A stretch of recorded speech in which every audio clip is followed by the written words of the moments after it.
రాసిన ఈ చేతికో బహుమతి.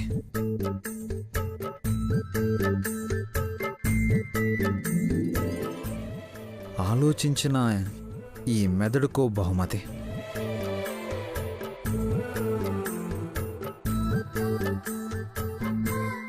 స్పందించిన ఈ మనసుకి అబ్బా అబ్బా అమ్మా. అయ్యో అయ్యో మధుగారు, సారీ, గట్టిగా తగిలిందా? కొడితే తగలదా? అబ్బా నొప్పి నొప్పి తగ్గడానికి ఒక మందు ఉంది, అది ఇస్తే తగ్గిపోతుంది.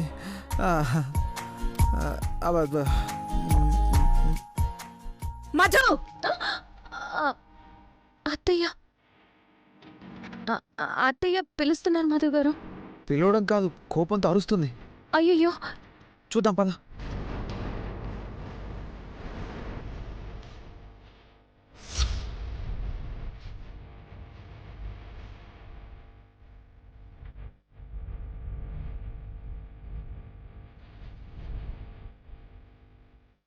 ఏమైందమ్మా?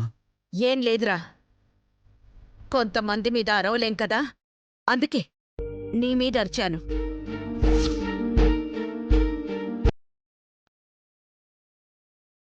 ఏమైందత్తా? ఏమైందో మీరే చెప్పండి. వాళ్లతో పాటు నాకు కూడా తెలుసుకోవాలనుంది. షాపింగ్కి రమ్మంటే మాతో రాలేదు సరే, ఏదో పనిలో ఉన్నారు, చూసుకుని తర్వాత వచ్చారనుకుంటే అదీ లేదు.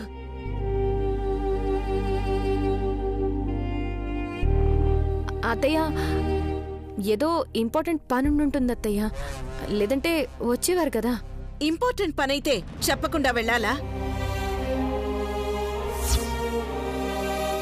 ఈ మధ్యకాలంలో ఇలా జరగడం రెండోసారి. అంతకు ముందెప్పుడు ఇలా లేదు.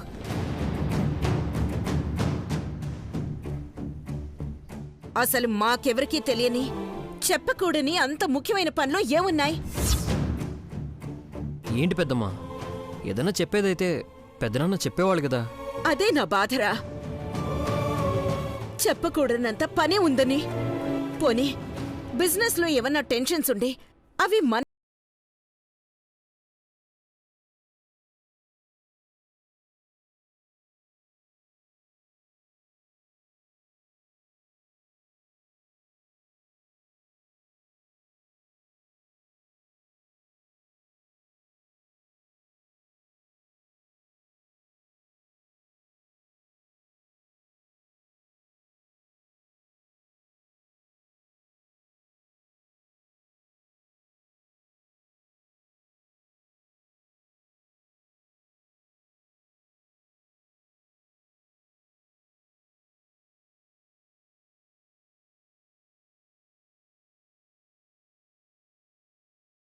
అని నాకు నచ్చ చెప్పేవారు.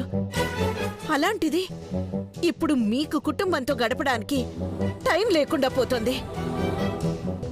అసలు రోజు రోజుకి ఎక్కడ దూరం అయిపోతారోనన్న భయం ఎక్కువైపోతోంది. చెప్పండి.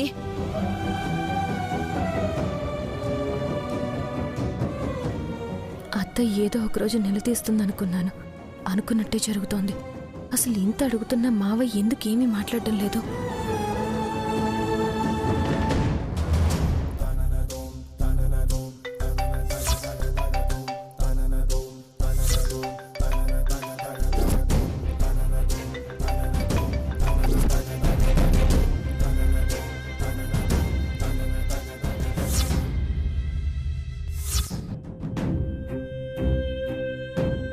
అమ్మా, ఊరికే ఎందుకు కంగారు పడతావు?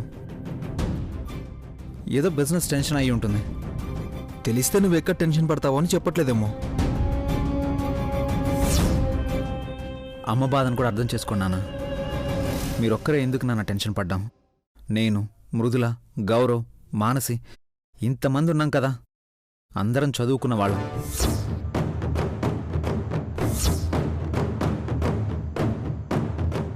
మనం బిజినెస్ హ్యాండిల్ చేయగలిగే వాళ్ళమే కదా. ఏదైనా ఉంటే మాతో చెప్పండి, మేం చూసుకుంటాం కదా. అయినా ఎందుకు మాతో ఏ విషయం చెప్పడం లేదు? ఏంటి మధుగారు మీరు కూడాను ఏదో తప్పు చేసిన మనిషిని నిలదీసినట్టు నిలదీస్తున్నారు? మావయ్య ఈ ఇంటి పెద్ద. ఏది చెయ్యాలో ఏది చేయకూడదో, ఎవరికి ఏది చెప్పాలో ఏది చెప్పకూడదో మావయ్యకి బాగా తెలుసు.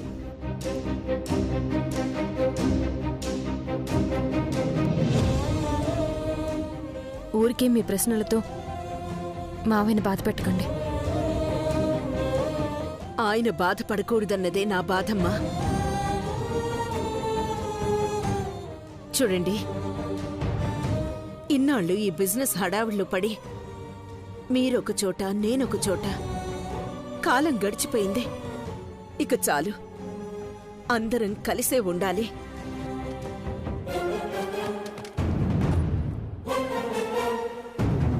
అసలు ఈ మధ్య అయితే ఎందుకో తెలీదు,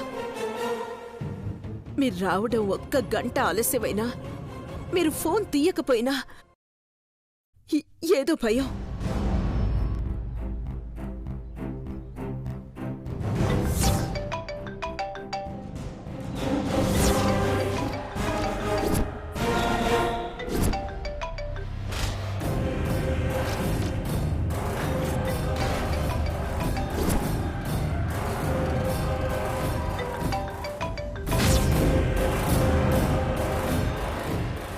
ఈ టైంలో ఈయన ఫోన్ కట్ చేస్తున్నాడేంది?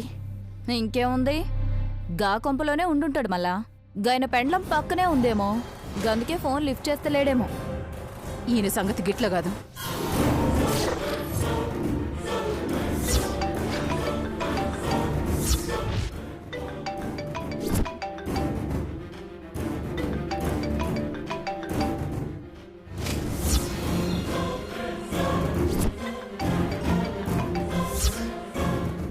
మాట్లాడుతున్నా, ఇప్పుడు ఆ ఫోన్ అవసరమా?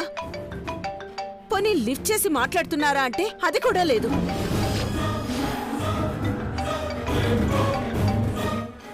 బ్రాహ్మణి,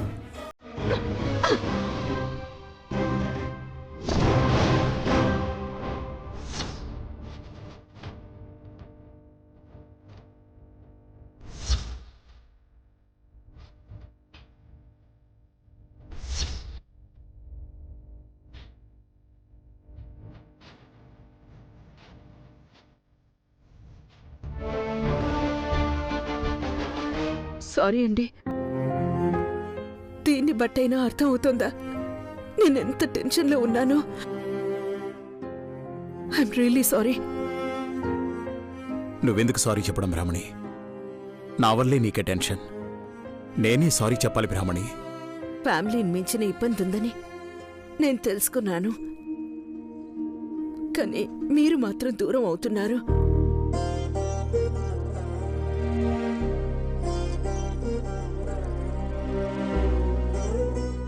దయచేసి నా బాధ అర్థం చేసుకోండి. ఇప్పటికే చాలాసార్లు చెప్పాను, మళ్ళీ చెప్తున్నాను. నేను నా కోడలికి నా బాధ్యతలు అప్పగించాను కదా, మీరు కొన్ని బాధ్యతలు పిల్లలకు అప్పగించండి. ఇద్దరం కలిసి పిల్లల్ని చూసుకుందా. అర్థమైందా?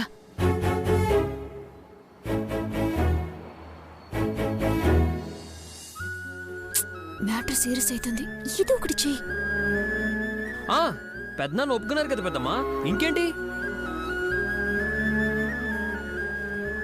ఓ, ఒప్పుకుంటే సరిపోదా? అయితే షాపింగ్కి రానందుకు పెద్దనాన్నకి శిక్ష వేద్దాం.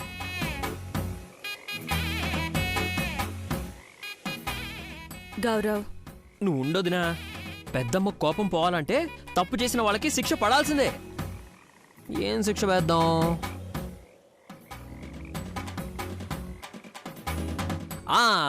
పెద్దనాన్న, 1,00,000 రూపాయలు ఫైన్ కట్టాలి.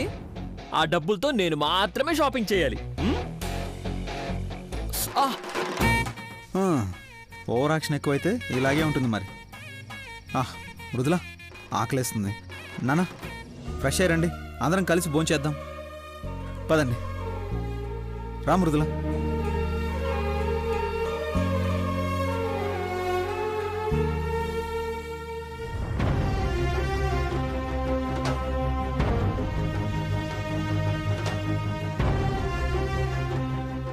నాకు తెలుసు మధ్యవర్తి చెప్పిండు.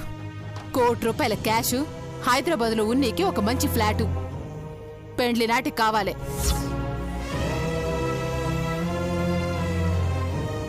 నువ్వు దాని అమ్మ అయ్యని పొట్టను పెట్టుకున్నావు కాబట్టి నాకు ఈ బాధ అంతా.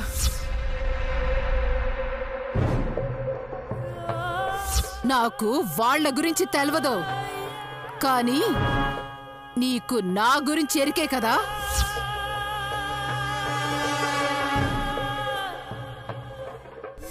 మంచిగా ఉన్నంత వరకే మంచి.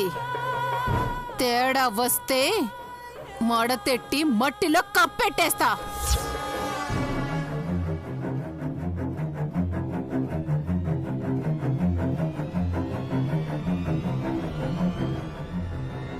మావయ్య,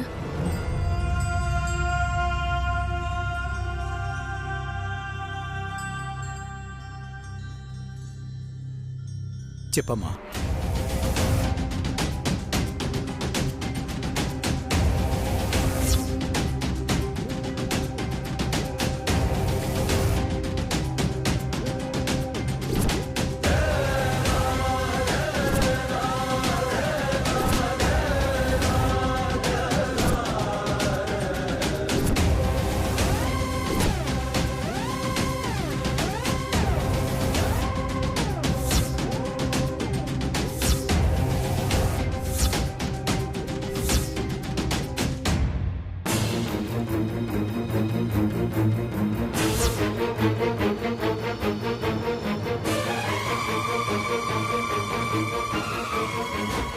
నేను షాప్లో వదిలేసిన ఏటీఎం కార్డు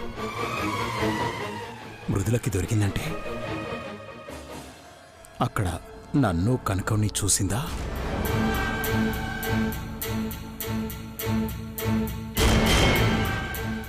మీరేంటో నాకు తెలుసు మావయ్య. నేను బాధలో ఉన్నప్పుడు తండ్రిలా తోడుగా ఉండి నాకు ధైర్యం చెప్పారు. ఈరోజు అత్తయ్యలో మార్పు వచ్చి నన్ను చేరదీశారన్నా అందుకు కారణం మీరే. ఈరోజు కోడలు సంతోషంగా ఉంటే చాలని నా కోసం ఏమైనా చేస్తారు మా అత్తయ్య. అలాంటిది అత్తయ్య కళ్ళల్లో నీళ్లు చూసి నేనెలా తట్టుకోగలను మావయ్య? అంటే మృదుల చూసేసిందా? ఇప్పుడు అడిగితే ఏం చెప్పాలి? నేను మీ కోడల్ని. మిమ్మల్ని ప్రశ్నించే హక్కు అధికారాలు నాకు లేవు. కానీ ఏదో జరుగుతోంది మావయ్య. అత్తయ్య కన్నీళ్ళకు కూడా అదే కారణం కదా. అత్తయ్య బాధపడుతుంటే ఎవరిని సంతోషంగా ఉండలేం మావయ్య. అది అర్థం చేసుకోండి చాలు.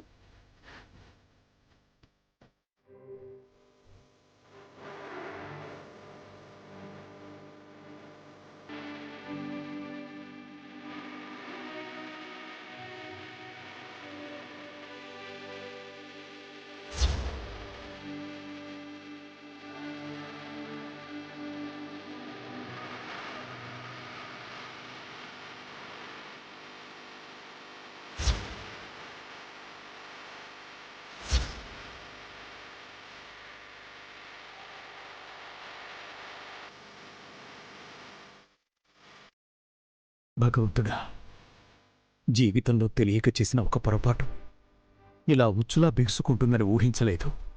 నాతో పాటు నా కుటుంబం కూడా బాధపడాల్సి వస్తోంది. ఎలా బయటపడాలి? ఏం చేయాలి?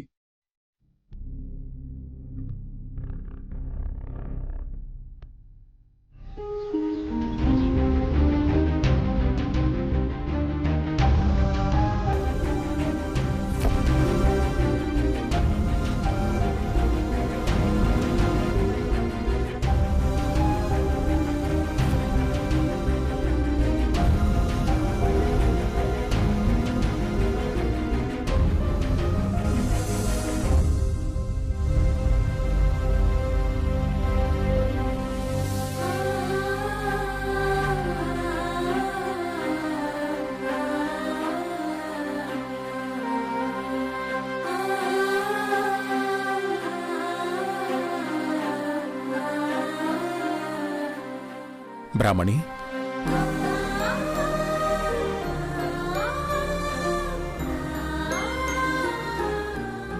బ్రాహ్మణి,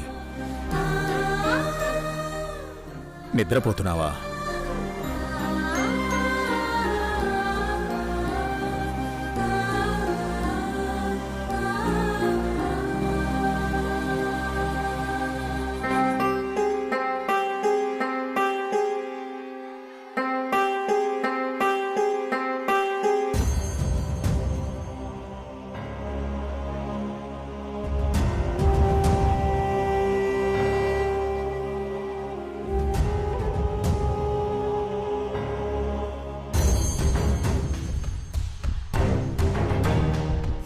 నాకు వాళ్ళ గురించి తెలవదు, కానీ నీకు నా గురించి ఎరికే కదా.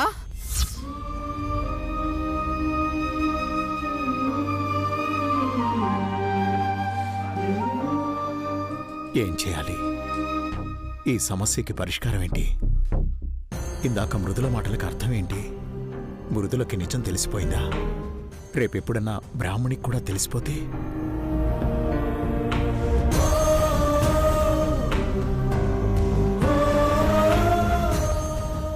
అసలు ఈ టెన్షన్ అంతా పడే బదులు నిజం అందరికీ చెప్పేస్తే? వద్దు, ఇప్పుడిప్పుడే అందరూ ఒకటే, ఇల్లంతా సంతోషంగా ఉంది. పొరపాటున ఈ విషయం తెలిసినా ఆ సంతోషం మొత్తం పోతుంది. చెప్పదు.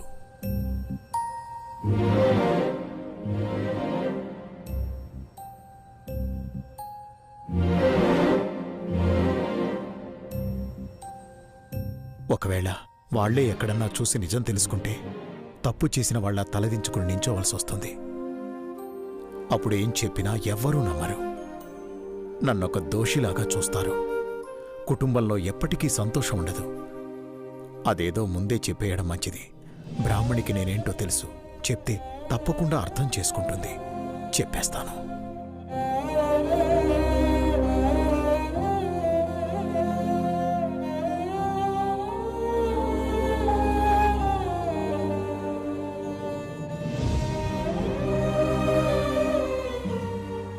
బ్రాహ్మణి, బ్రాహ్మణి,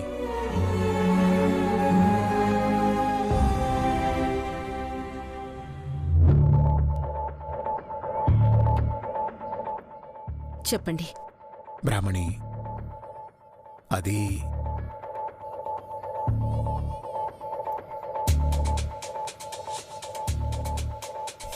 కామోష్, కామోష్. షో,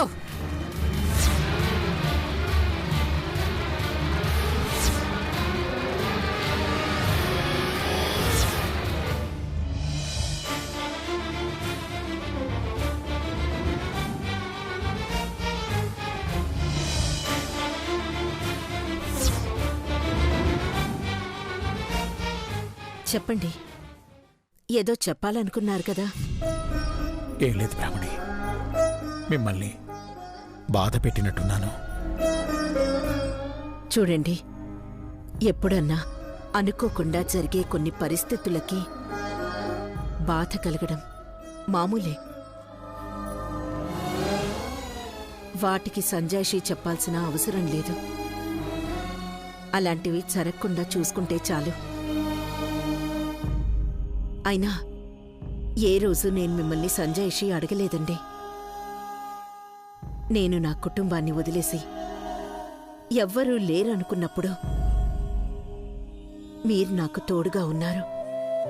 కాని అప్పుడు పంతంతో అందరి ప్రేమకి దూరమయ్యాను. ఇప్పుడు అదే పరిస్థితి మన పిల్లలకి కలగకూడదండి. వాళ్ళకి అందరి ప్రేమ దక్కాలి. ఈ విషయం తెలుసుకునే జరిగిందంతా మర్చిపోయాను. అందరికీ దగ్గరయ్యాను.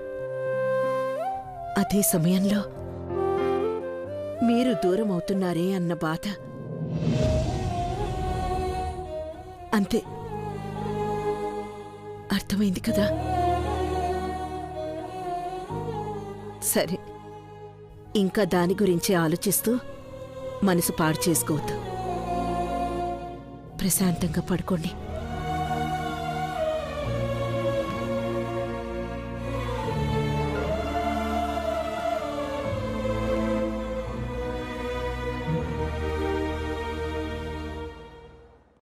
మృదులని ఎప్పటికీ క్షమించవనుకున్న నువ్వే మనస్సు మార్చుకొని అందరినీ ప్రేమగా చూసుకుంటున్నావు. కానీ తండ్రిగా బాధ్యతలు చూసుకోవాల్సిన నేను ఎప్పుడుంటానో ఏం చేస్తానో తెలియని పరిస్థితిలో ఉండిపోయాను. ఇది ఏ పరిణామాలకి దారి తీస్తుందో, దీనికి ముగింపేమిటో ఏమీ అర్థం కావట్లేదు.